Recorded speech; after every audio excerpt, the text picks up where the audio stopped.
नमस्कार दोस्तों, पीसीएस गुरुजी में आपका स्वागत है। दोस्तों, मैं जानता हूं कि यूपी पीसीएस प्री की तैयारी करने वाले, यूपी पीसीएस प्री 2024 तैयारी करने वाले लोग बहुत कंफ्यूज हैं। साथ में आरओ एआरओ का जो टारगेट कर रहे हैं एग्जाम, वो भी बहुत कंफ्यूज है कि पेपर कब होगा। लगातार सोशल मीडिया के ऊपर अलग अलग तरह की खबरें आ रही हैं। कुछ कह रहे हैं कि 7 से 8 दिसंबर में होगा। आयोग ने पहले ही बोला था अपने एक नोटिस में कि वो सेकेंड वीक ऑफ दिसंबर में पेपर करा सकते हैं, यानी कि 7-8 से लेकर 15 तक करा सकते हैं। कुछ खबरें आ रही हैं कि पेपर अगर दिसंबर में नहीं होता है तो जनवरी के बाद फरवरी मार्च भी निकल जाएगा, क्योंकि स्कूल है, कुंभ है, और फिर जाके अप्रैल में होता है। कब होगा? मेरा मेरा असेसमेंट क्या है, ऐसा कई लोगों ने पूछा, कई लगातार स्टूडेंट कर रहे थे। और मेरा असेसमेंट मैं सही बताऊं आपको, आज से कुछ एक महीना पहले जब स्टार्ट हुआ था, जब ये चीजें, मैंने अपना 2 वीडियो बनाया था। मैं दोनों वीडियो में अपनी बात कर दी थी, उसके बाद मैंने इस टॉपिक पे वीडियो बनाया नहीं, क्योंकि ये सब बहुत ही डर्टी गेम जिसे मैं कहता हूँ है। ठीक है, और मैंने अपनी बात बिल्कुल क्लियर करके रख दी थी। आज फिर मैं रिपीट कर देता हूँ कि होगा क्या और ये हो क्यों रहा है, इसको समझ लेते हैं। देखिए, एक पॉलिटिकल सिस्टम के अंदर स्टूडेंट्स की जो है, खासकर पीसीएस या आईएएस की स्टूडेंट्स की कितनी वैल्यू होती है। हो सकता है कुछ लोग कहें कि बहुत वैल्यू होती है, बहुत सारे स्टूडेंट्स होते हैं और बहुत वैल्यू होती है। लेकिन जो मेरा अनुभव रहा है, 10-12 साल का अनुभव एज अ स्टूडेंट और एज अ टीचर, मुझे लगा कि पीसीएस के जो कैंडिडेट होते हैं, ठीक है, क्योंकि मात्रा बहुत कम होती है, 5-6 लाख होती है, पूरे सिनेरियो में ज्यादा वैल्यू रखते नहीं है। ये मेरा अनुभव रहा है। ठीक है, उनकी बातों पे ज्यादा कुछ वजन रहता नहीं है। ठीक है, अपनी कुछ बातें वो मनवा ले जाते हैं, अलग बात है। बट अगर देखें कि कोई बहुत बड़ा प्रेशर बना सकते हैं ये लोग, ऐसा देखा नहीं गया है।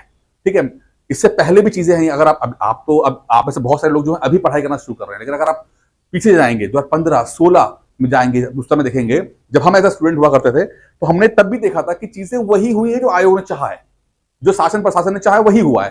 ठीक है, ठीक है, थोड़ा बहुत उसके अंदर हमने कुछ ना कुछ करके हमने कर लिया। सीसैट के ऊपर आंदोलन चला, सीसैट के ऊपर कुछ लोगों ने अपनी बात मनवा ली, धीरे धीरे धारे करते कराते वो हुआ। लेकिन कुल मिला के लब्बलवाबी आता है कि जब आयोग या कमीशन को जो करना होता है वही कर ले आते हैं। ठीक है, क्योंकि करोड़ों वोट बैंक में पीसीएस एक बहुत छोटा सा वोट बैंक है, या है ही नहीं वोट बैंक, ऐसा मेरा मानना है। ये मैं व्यक्तिगत अपनी एक्सपीरियंस बता रहा हूं आपको, मैं ऐसा कोई लिखा नहीं है, मैं अपना एक्सपीरियंस बता रहा हूं जो मैंने 10-12 साल के अंदर देखा है। अब बात करते हैं, ये तमाशा हो क्यों रहा है, ये सब क्यों तमाशा हो रहा है। मैंने पहले भी कहा था कि ये तमाशे के पीछे सिर्फ एक ही कारण था, 2024 का लोकसभा चुनाव। लोकसभा चुनाव होता है, उस चुनाव में बीजेपी को एक एक प्रचंड बहुमत होने की संभावना होती है। लेकिन अचानक से कुछ जो है मुद्दे जो हैं वो बाहर निकल आने लगते हैं, जिसमें से एक मुद्दा था कि ये सरकार इतनी मजबूत भी नहीं है, जब पेपर नहीं करा पा रही है तो सरकार मजबूत नहीं है। कहां सरकार इतनी मजबूत है? ठीक है, अब कहां तो हम अपने पॉलिटिकल लीडर को शक्तिमान के रूप में प्रोजेक्ट कर रहे हैं, और कहां जो है वो पेपर ही नहीं करा पा रहा है, पेपर ही लीक हुए जा रहे हैं। तो इसका बहुत बुरा इंपैक्ट पड़ा इमेज के ऊपर। अब जब इमेज पे बुरा प्रभाव पड़ता है, तो अब लोकसभा चुनाव तो खत्म होगा किसी तरह से, चलो अब चुनाव आगे भी होने वाले हैं, आखिरी चुनाव थे नहीं, अब विधानसभा चुनाव होगा, और विधानसभा चुनाव में भी कहानी है। अब उससे पहले इमेज बिल्डिंग करनी है भाई, इमेज सही रहनी चाहिए। ठीक है, अब इमेज सही रखने के लिए जो गलतियां पहले हो गई हैं, उन गलतियों को किसी तरह से ठीक करना है। अब गलती क्या थी? गलती थी पेपर लीक। तो पेपर लीक नहीं होना चाहिए, पेपर लीक का कलंक लगना नहीं चाहिए, कुछ हो जाए, अब कुछ न हो जाए, मतलब कुछ भी हो जाए, पेपर लीक नहीं होना चाहिए। तो राय मांगी गई, तो लोगों ने, कुछ एक्सपर्ट्स को राय दी होगी, बोला कि ऐसा है सर कि जो हमने ये देखा है कि पेपर जो है प्राइवेट स्कूल से ही या कॉलेज से ही लीक होते हैं, ऐसा हमारा असेसमेंट है, जैसे कि आरओ में हुआ भी था। ठीक है, तो अगर हम प्राइवेट स्कूल या कॉलेज हटा देते हैं तो हम सिर्फ सरकारी स्कूल में भरोसा कर सकते हैं, क्योंकि वो लोग बड़े ईमानदार होते हैं, वहां से पेपर लीक नहीं होगा। ठीक है, ठीक है, ये बहुत अच्छी बात है। अगर प्राइवेट वाले चले जाते हैं, सरकारी वाले रह जाते हैं, तो पेपर कराओ, कोई दिक्कत नहीं है, बहुत पेपर लीक ही नहीं हो, संभावना बिल्कुल खत्म हो जाएगी।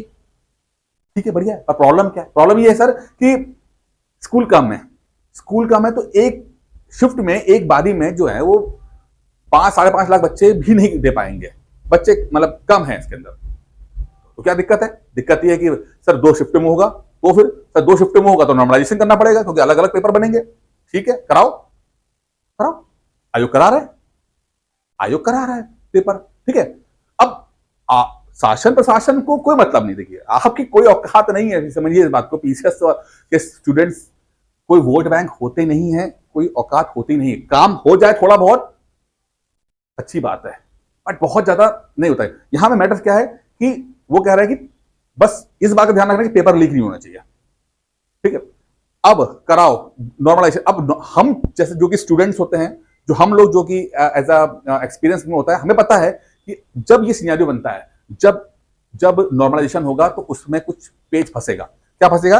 पेज ये फंसेगा कि जो भी मैथमेटिकल फॉर्मूला ये लोग लगाएंगे और जिससे कितना भी ट्रांसपेरेंट तरीके से भी ये लोग पेपर करा लें, पेपर जाके अंततः कोर्ट में फंसेगा। कि मैं पहले वीडियो में कहा था, महीना भर पहले कहा था, फंसेगा फंसेगा, कुछ हो जाए। क्योंकि कुछ लोग डिससेटिस्फाइड रहेंगे, वो सेटिस्फाइड रहेंगे, वो जाएंगे कोर्ट में, बोलेंगे सर जी ये जो फॉर्मूला जो लगाया गया है इससे हम सेटिस्फाइड नहीं, इसको क्रॉस चेक कराया जाए।